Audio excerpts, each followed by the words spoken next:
For starters, his left leg is shorter than his right leg. What is this? His torso, get this, loves to separate itself from his own body, and none of the interchangeable hands and arms which come with this figure seem to want to go together, with the exception of his chainsaw arms, which even then still fall off somehow.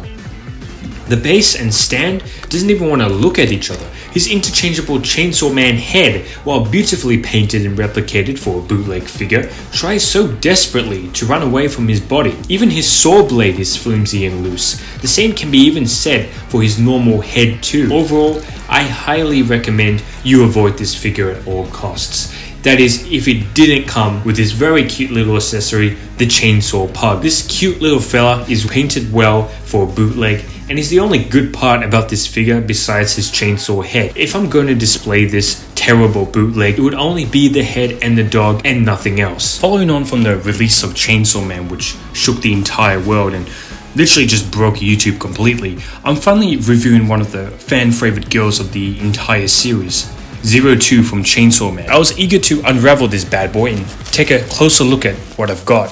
And first impressions is key. And to my surprise, they've nailed the anime look for 02. Everything seems to be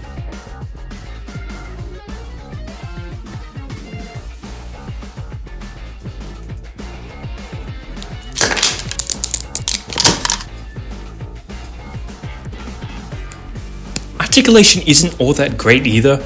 Both her arms just seem to want to fall off all the time, and her shins just want to run away too. And while there's some weird production marks behind her hair, at least the horns have a nice shading to it. And they're also removable, same like her faceplates. This one's my favorite one. Looks like she just ate Taco Bell. Turning to accessories, she comes with a handful.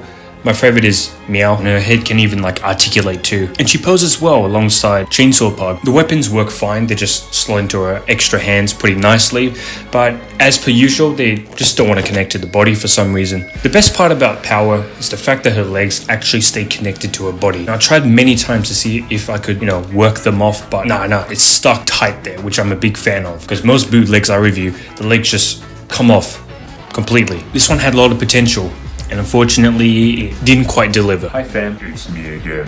And first impressions, well, it comes in a same body bag like the other one that I got, which was the 02 Bootleg Nendoroids. Although in this one, she comes with way more parts to put together, such as the arms, you have to put them to the body like it's an Airfix model, and they are non-articulated. They're just that's the same with her tie over here. You need to stick it right into the hole. 1, 2, buckle my shoe. My favorite face, the one where she goes to Taco Bell, there seems to be more shit on her face than compared to the $20 version. There's no shading on her horns, blonde hair. I don't think that's even accurate at all. Or maybe, I'm just being like an old man. Plugging her head into body like this goes on very well actually. Compared to 02, it's pretty obvious that they're using a much cheaper plastic here. I couldn't even get Power's head connected to her body properly. The neck stump just wouldn't go in all the way. The painting is poor as fuck. There's barely any paint on this at all. The necktie, the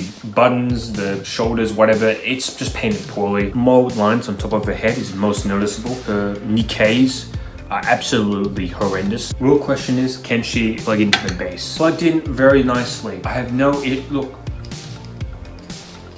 Alright, that took a bit of wiggling off, but look at that. She's not going anywhere unless you have like a 10 magnitude earthquake.